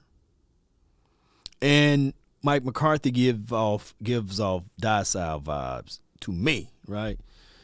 Kenyon Green is good. Zion Johnson is good too. Zion Johnson, right? That's his name, right? He's pretty good to me as well. Those are my guys. As far as coaching, outside of Sean Payton, I heard noises and news of Sean Payton, but I think that Dan Quinn, the way he handled himself is a whole lot better than what we can only imagine dealing with the Jones family. All about altitude, yeah. All right, let's go listen to more of these crazy fools. Where the crazy fools at? I'm listening to them. Appreciate y'all for help supporting this thing. We've seen him sign guys with questionable past or character, and like, okay, let's go. Let's try to go win a championship. Yep. So would I be surprised? No.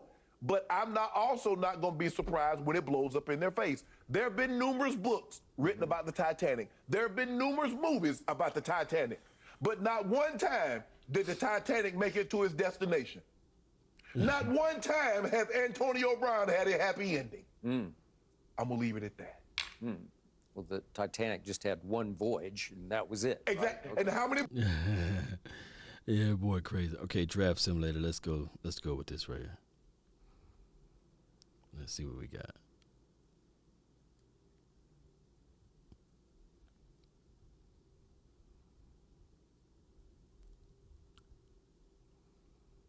Go. That's what I'm going to. All right. We got the 24th pick, Cowboy Nation. And who are you guys going with? We got Bernhard, Rodman. You got Devontae Wyatt. You even have Tyler Linderbaum right there. Sam Howell. You remember that aspect that we was talking about? If Sam Howell was there, would you take him? And you have Andre Booth Jr. who's there. You got Kyer, you got Jalen Petrie. You got all of these guys that's there and available. And right now they got need is basically an offensive lineman, defensive lineman, linebacker, according to experts here. A lot of people say Linderbaum. You don't want Bernhard, Robin? You can do so much flexibility with him, right? He can be your emergency tight end off the edge. You can do creativities with him. All right, so Linderbaum. I'm going to go with Linderbaum since everybody's saying Linderbaum. We're going to pass up what they're suggesting there, and we can go with Linderbaum. All right, so with the 24th pick, the Cowboys select Tyler Linderbaum.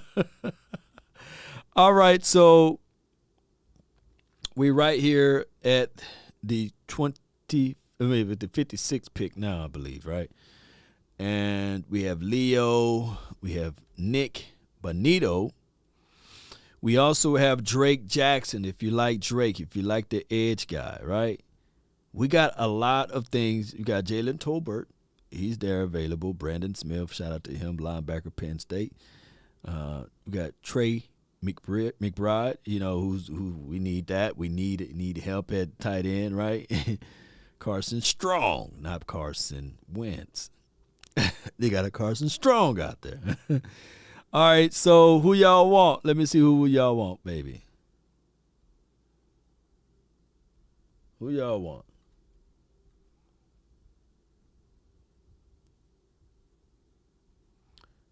N'Kobe Dean with the 24th pick. If he's still available, he's gone.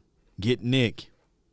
Trent McDuffie, you want to go? You really want to go? And let me pull this up again, Cowboy Nation. We still need offensive line for your mind. We still need trench guys, offensive line and defensive line. We still need it. And we still need a linebacker, according to this right here. Devontae Wyatt was a no-brainer, but it's maybe y'all behind. I mean, we already went through the first round. We're in the second round now, and these are the available players. If you want me to look at, let's see, the top. Let's go with the top. Yeah, I want to go with. Y'all send Leos. Okay. I'm going to go top linebackers is available. These are all top the linebackers is available. And my guy right there, Clark.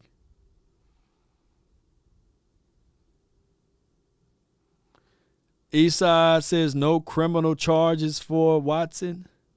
Where's my apologies? Come on, man. Hold on.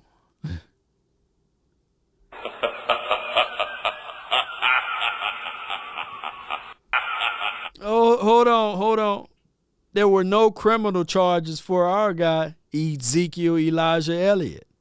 Now, all this displays is that Watson, if there's no criminal charges, and all of these ladies that was reporting that he was extra in those massage parlors and everything, and that's a story every different day. If you had a daughter, well, you ain't gonna go that far. But do you trust him in a massage parlor right now? Would you stand on that? And shout out to Deshaun Watson. I think that he is what he is. Tyndale, okay, second round, safety day one. Okay, I feel you. Civil suit. Yeah, let him know. The civil suit going to be crazy. But appreciate you for the donation. All right, let's go right here. Let's go with Leo, man. He's the best according to the stats and everything. He is the best linebacker at this point. We're going to go through this list again. Shout out to you for the donation. I'm going with Christian Watson, man. Who y'all going with in the third round? Eastside go proof. Just like Watson out of Texas. Yeah. I don't know. I don't know where Watson is going to go. But appreciate you for the donation. Jay Verse, appreciate you. Quay Walker, if a linebacker. All right, so we still need an offensive lineman. We need another DL. We need a linebacker. Oh, okay, so this is not going to go away. This is just going to stay there, according to this draft thing. Who y'all going with? And Calvin Austin, man, that dude is something special. If you want that type and kind of caliber of wideout. What's good? Give me cash. What's good? I'm going with this right here. With the 88 pick, the Cowboys select Christian Watson. North Dakota. I'm going with that. I passed up on Carson Strong.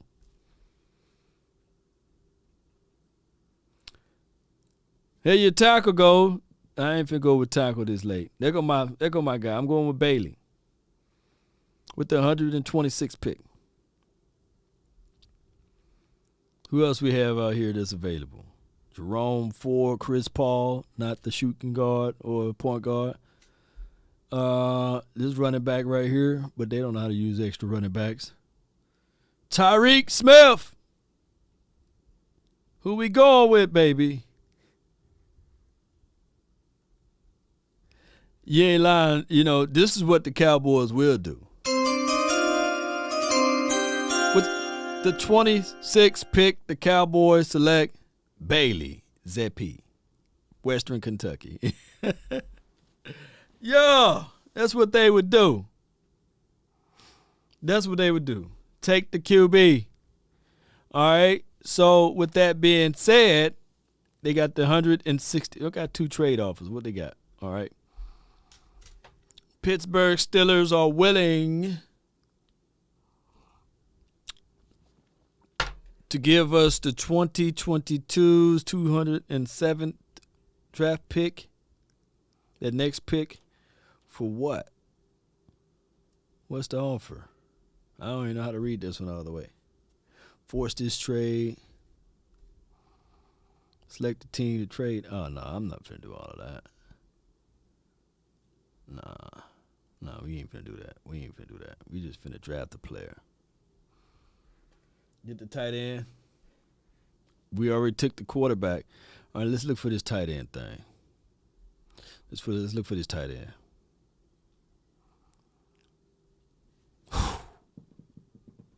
I got my guy right here. I like Derek Dees. Not nuts, but I like Derek Dees Jr. But I'm going with Jelani Woods. This dude he's like 6'7", right? And he runs like a gazelle. High point the ball. I think that this would be a good pickup for the Cowboys because we got the underneath guy, right? We got the underneath guy out of Schultz and the short intermediate route runnings that he do. I like that aspect of it, but give me Jelani.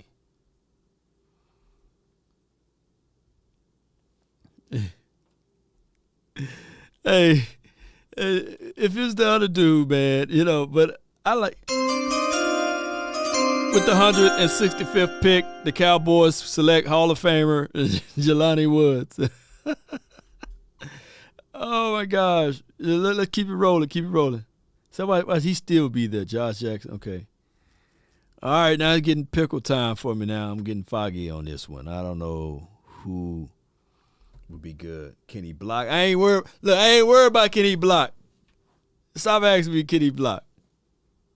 Can Jelani Wood block? No, he's run like a gazelle, man. Can Schultz better his blocking? Well, in a 12, look, I really want us to be real with everything. I really want us to get back to 12 personnel and just condense this thing down a little bit. And even if they put Simi Fihoko in, 6'4", he runs a 4.3. Put Simi in and he be that hybrid inside guy. But I'm trying to survive this thing until Gallup get back. So that's my notion because Gallup is here. If I'm drafting out of the mindset that my guy is gone, right, Amari Cooper gone, then we're going to have to get some guys. So I got Christian Watson. He's fast. Take the top off the defense. He's quick, right? And I got Jelani Woods, who's fast and quick. And I still got CeeDee Lamb, and I'm waiting on Gallup to come back. So that's how I'm looking at this thing. All right, so now we got 2 draft picks left. So this is the 5th round. We need a cornerback. Let's see who's the best cornerback left out here. Let's see.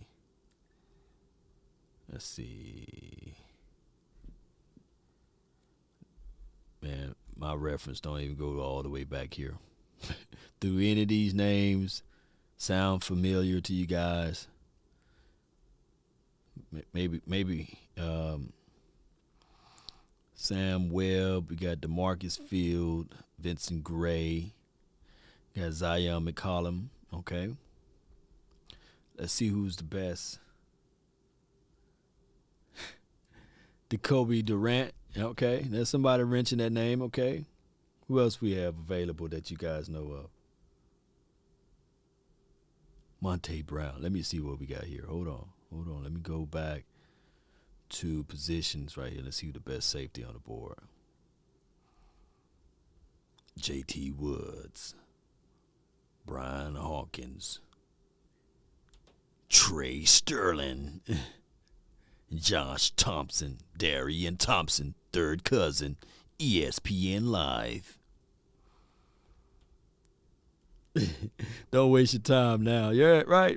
Let's see. Let me clear all of this out. And let's go with McCollum. I'm going to look him up tonight. I'm going to look up McCollum tonight. And who is the last guy? They trying to force feed this Grant to me, man. Let me go with Calvin Austin. not the other Calvin Austin with the K instead of the C. All right, so let's see who we got the best. This is the last pick of the draft, right? So for us, 201. Let's see what we got. Let's go with the best running back. Nah, he would never see the field. Okay, let's go with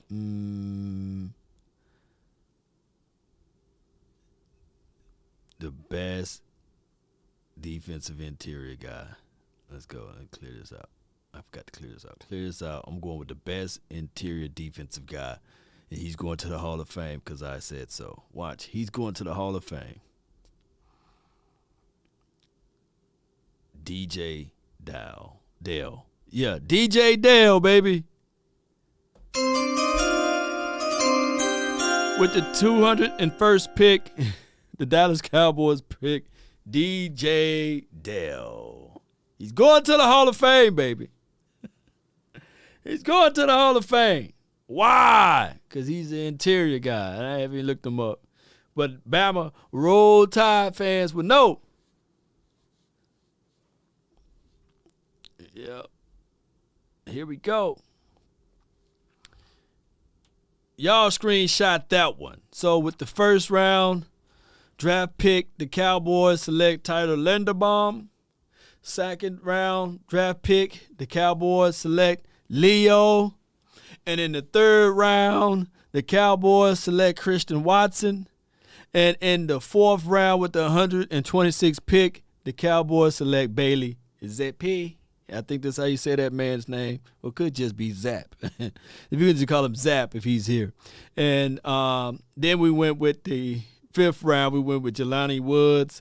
And then out of the fifth round again, I didn't know we had 2 fifth-round draft picks. We went with Zion McCollum. And then I went with DJ Dale. So I'm going to be doing some film sessions on these guys. Oh, what did they give me? Oh, look at the grade they gave me. Look what but not me, they gave us. Let's see if we can pull that all the way out. Let's see if we can pull that grade line all the way out. Y'all bear with me. Okay, got the text. Bam. Not bad at all, baby. I messed up with Jelani Woods. They didn't want him. And they gave me a D. Them doggone rascals gave me a D out of Christian Watson. Forget them, man. This is a Hall of Fame lineup. I still pass. I got an A-, or we got an A- for this grade here. I think that we did a great job. Jay Lombardi says the only person you know. You guys screenshot this. And if the Cowboys get multiple guys from this list, we know that they've been listening to the Law Nation Sports Show. Yeah, I got dogs, baby. What's good with y'all, man? Shout out to you, Dallas Cowboy. Appreciate you, man. Thank you for jumping in. My list is fatality, baby. All right, so y'all want me to keep going? It is 10 o'clock, baby. Oh, God, it's 10 o'clock. It is 10 o'clock. Slide it over there. I said I'm going to jump in here for like 30 minutes. I've been here for like 3 hours. Yep. All right. I'm going to download it. See, I'm downloading this, and we're going to save this. We're going to come back to this moment, this day, and we're going to talk about this, right? My draft is the best draft in the land. Nobody else. Everybody else is second place. That mock draft that we did today was amazing, right? Just joking with y'all, man. All right, so let's listen to the rest of this stuff. Books, how many movies? Yeah. But did it make it to his destination? No, it did not. Well, Antonio has had, to my recollection, 4 voyages. And what happens? And one started in Pittsburgh, and he blew that one up, and then he went to the Raiders, and he blew that one way up, and then he went to the Patriots and had heaven on earth with Tom Brady and Robert Kraft, and he blew that one out of the water. And then after a year, he went to Tampa. He goes to Tampa, and it worked for a year, and then he blew it up. Okay. All right, man, I'm tired of listening to these guys. But I'm going to tell y'all guys one thing, man, with Antonio Brown. I think that since he got hit with that Vontaze Burfict hit, kind of rattled something in his brain.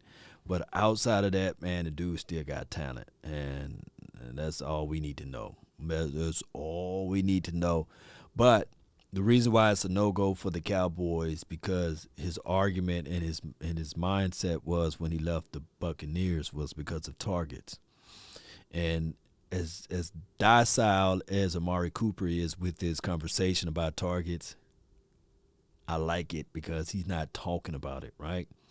We know that Antonio Brown, he'd have been like, hey, I was like 50 targets away from my goal, man, and y'all didn't target me enough. And that cancer will spread and permeate throughout the entire locker room. It'll pull sides and everything like that when things are not going right.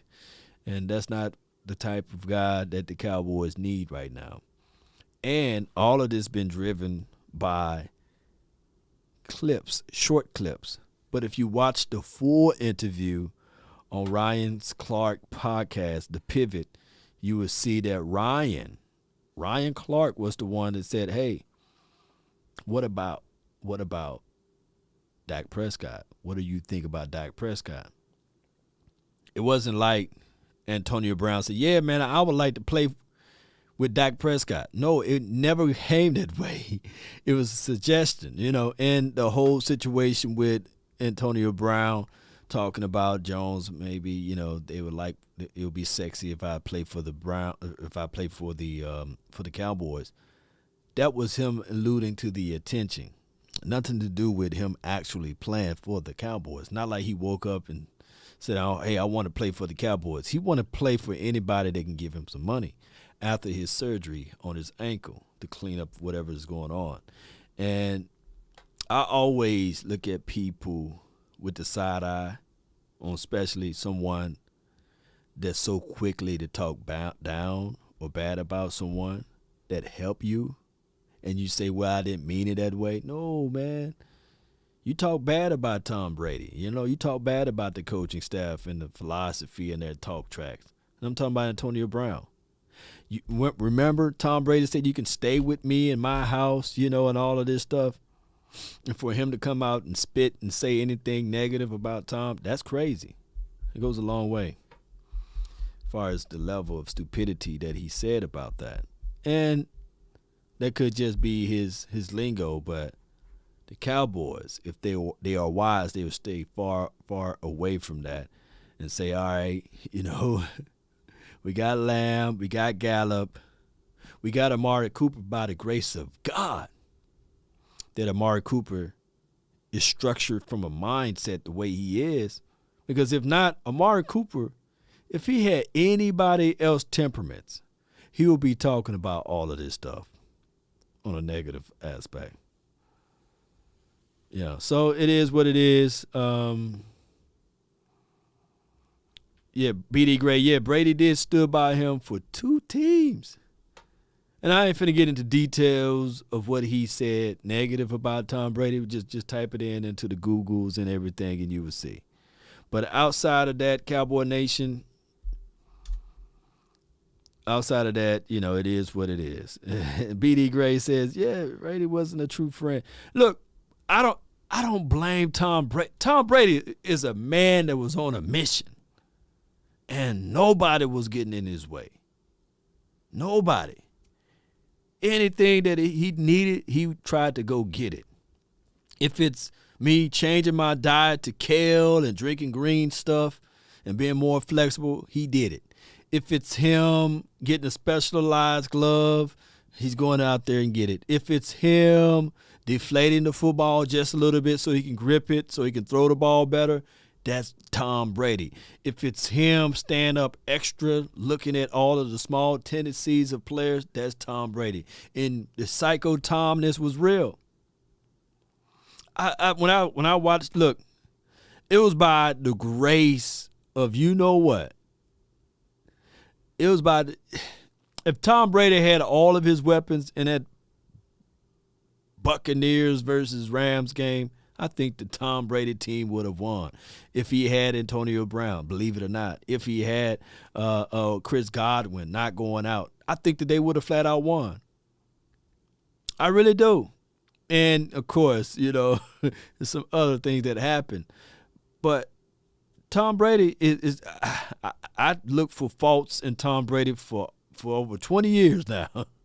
And he came out above majority of the time. And people know that Tom Brady held those wide receivers to a degree of accountability.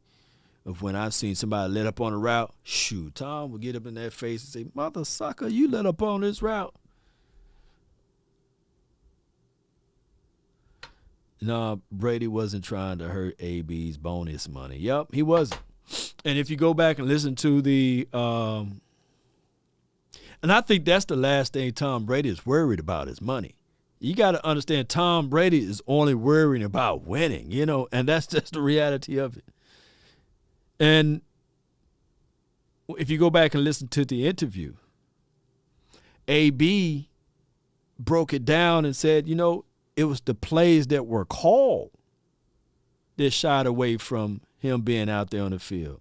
And he said multiple times he chopped up the dude on the Jets, and he won his route.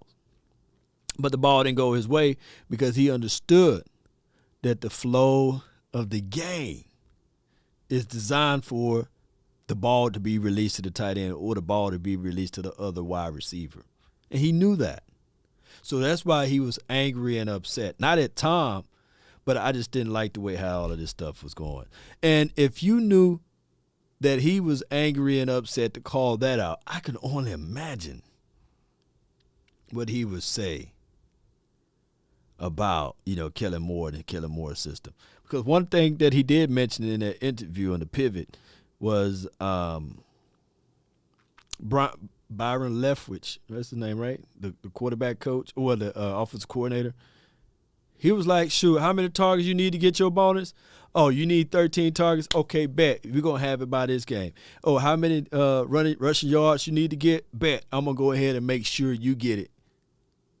And they were like, sure, you like that? We down for it, right? It's a good interview, man. It's called The Pivot Podcast, Ryan Clark's podcast on YouTube. It's on YouTube. So go check it out and check out I Am Athlete too. See a lot of people doing this stuff. And go check out Shay Sharp, his YouTube channel. They got a lot of good stuff that's out there pertaining players and current players and ex-players and all of this stuff. Appreciate y'all, man. One love to all of you guys. Thank y'all for jumping in. The race, this journey, man, the off season is long. I tell everybody, and every time I get a chance to tell people, take it one day at a time. Just take this thing one day at a time. I know we talk daily, but understand that, man, this off season,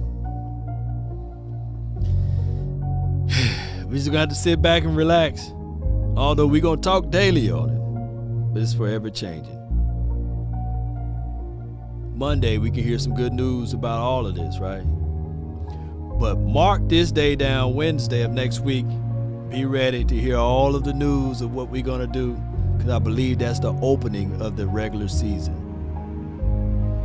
Jay Lombardi says, yeah, The Pivot and I Am Athlete are a solid podcast. You're right. If you want a thing bad enough to go out there and fight for, to work day and night for, to give up your time and your peace and your sleep. If all of your desires of it makes you quite mad enough that you don't get tired of it, and it makes you hold all of the things toddy and cheap for it, if life itself seems empty and useless without it, and all that you scheme and dream is about it, if you'll gladly go out there and sweat for it, fret for it, and lose all terror of your mind for it, if you'll just simply go after the thing you want, dogged and grim and besieged and beset it with the help of Almighty, you will get it. Yup, you will get it, Cowboy Nation, and everybody that's listening and beyond. Race is not to the swift, nor the battle to the mighty. To he that endure to the end. Endure, Cowboy Nation. We'll be ready. We'll be right back with more content for you and your ears. My name is Law Nation. This is the Law Nation Sports. Let's go, Cowboy Nation. I got the best draft on the planet, baby. Y'all watch out for these guys right here. Bam, here we go. Tyler Linderbaum, Leo, Christian, Bailey, Jelani, Zaya, and DJ Dell. Let's go, Cowboy Nation. And remember, You're listening to nothing but the best. Let's go. Let's add it up. I ran up a check, I might do it again. Enemies close, had me thinking they're friends. Enemies close. Down, I'll be free until the end. Crib outside the city, I don't feel safe in my We're gonna add it up, baby. Years, I'm just waiting for shout out to I'm in debt to know him, but the one who took JSU. That's on my hat. If I do it once, I do it again. Yeah. We the swag champs, baby. Let's go. Shout out to y'all. Shout out to the playmaker. We're giving away this jersey for those who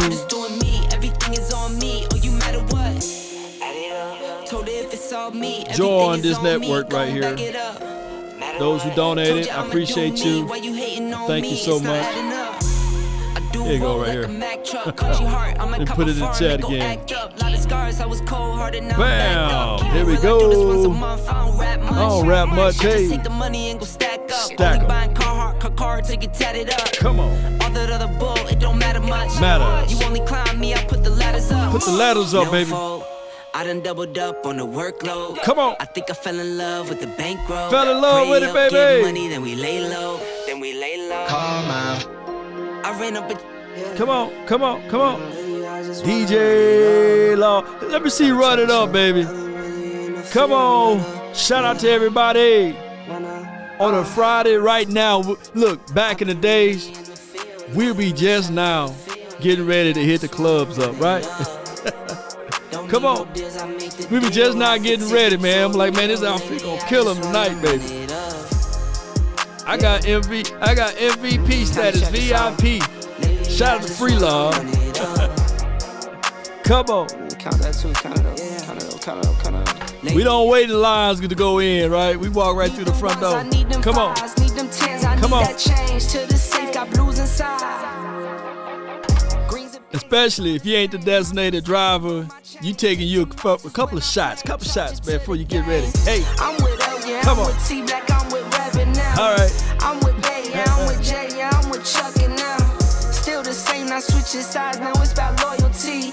You switch sides off for the bag, and here they say, come on. I mix Nike with designer, I experiment. You just rock what's on the shelf, and I'm not feeling it. Search for the one, but baby girl, it's nothing real as this. Come on. Can't trust a soul, I keep a hammer, call it too legit. I've been really in the Patrick out there trying to get them cigarillos. I feel you. Come on, baby. We up out of here. Let's roll credits. Yep. Kind of check a song. Lately, I just wanna run it up. Count that too, count it up. Lately, I just wanna run it up. Yeah. I just be off the dome. Come on. I never own no chrome. Too many foes and clones. Yeah. I be at home alone. I be in zones alone. I be on road alone. Yeah. I've been really in the field. Let her rush, I let her feel. Lately, I just wanna run it up. Run it up. Don't need no deals, I make the deal. I have to take it to a meal. Lately, I just shout out to you, Sheila Neal.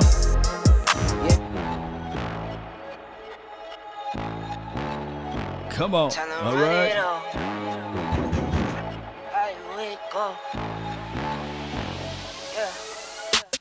I wake up, flex, I'm down that check, no drip this. Tell him run it up. Tell him. No sleep, no Come on. Might crash, might wreck, but first I stretch. Tell him run it up. I wake up, flex, I'm down What we tell that check, no drip this. Tell him run it up. No sleep, no rest. Might crash, might wreck, but first I stretch. Tell him run it up. Now that a tear up through my hands, I'm by my lonely. Law Nation. Turn to a savage, now my baby wants to hold me. Don't hold I me. love my fans, don't need no friends, I got my homies. Come on, Thought baby. I could trust you, I find out you tried to zone me. Don't zone I'm me. number one up on that court, I'm Nick McGrady. Hey. The first one in, the last one out, can't call me lazy. Put in my hours, send the invoice, and they pay me. I need 6 rings like MJ. Come on, let's go, baby. I wake up, Hey. thumb down that check, no drip this, tell 'em run it up, no sleep, no rest, might crash, might wreck, but first I stretch, tell 'em run it up.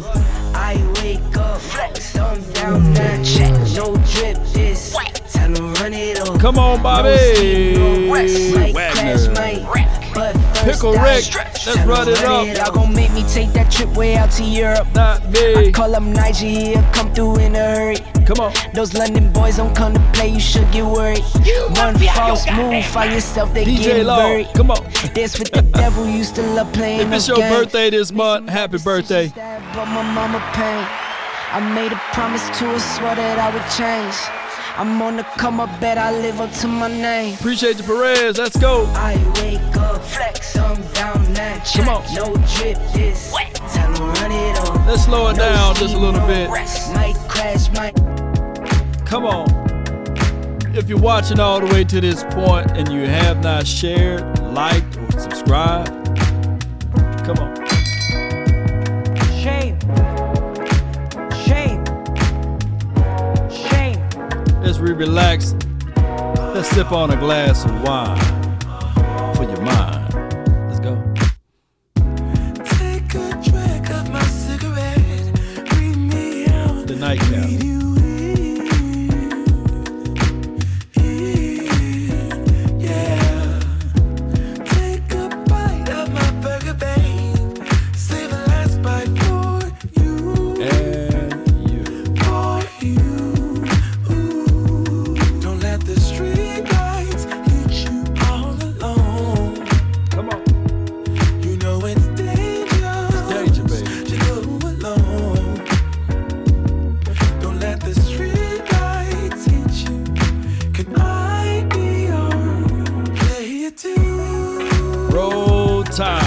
Let's go. He needs some milk. Wherever you go, whatever you do, play it Let's go, baby. 7 years of a perfect love, 7 more and another one, And another one. and another one. Fighting you was the one. Shout to Shay. 7 wonders all in one. Damon Davis. Let's go. Don't let the street lights hit you all alone. Come on. Two step with you. It's dangerous to go alone. Don't let the street lights hit you. Can I be your player too? I'll follow wherever you go, whatever you do. Play it too. Yeah. Let's go. Shout to Shay. If a paper crane can fly, then forever doesn't feel that far. So far, so far. If a paper crane can fly, then forever doesn't feel that far. You can't handle the So far, so far. If a paper crane can fly, fly on, fly on, fly on, fly on, fly on.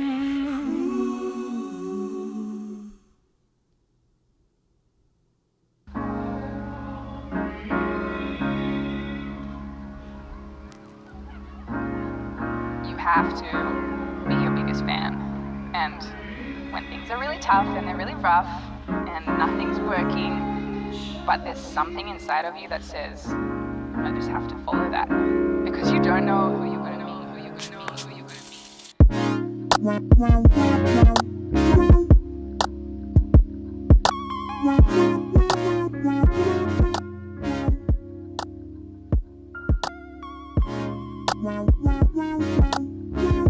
As we sit back and chill, these little slow down groove songs, it really tap into your third eye. And now you're open. Now you just chilling. You vibing. You see things coming before they even come. You go woke now. Shout out to the Third Eye Gang. Let's go.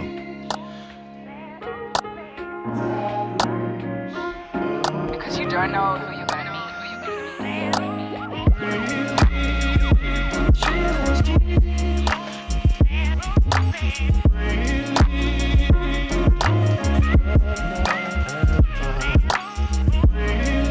I really believe in energy, the thoughts, the mind, everything is all wrapped into one.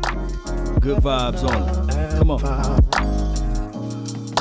Let the chakra tap into your soul.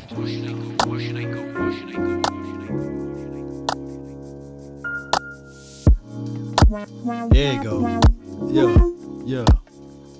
Right there.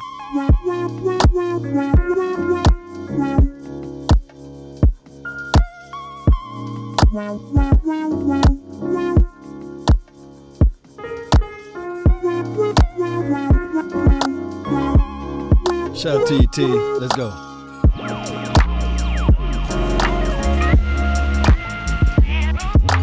Right.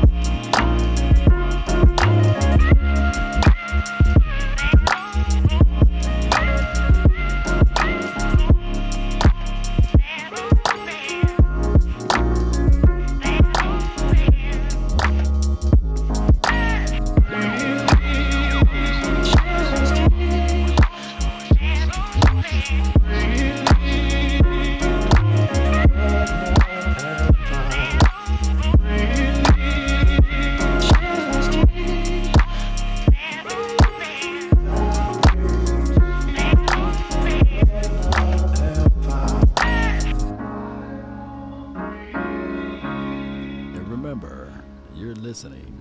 You have to be your biggest fan. And when things are really tough and they're really rough and nothing's working, but there's something inside of you that says, I just have to follow that. Because you don't know who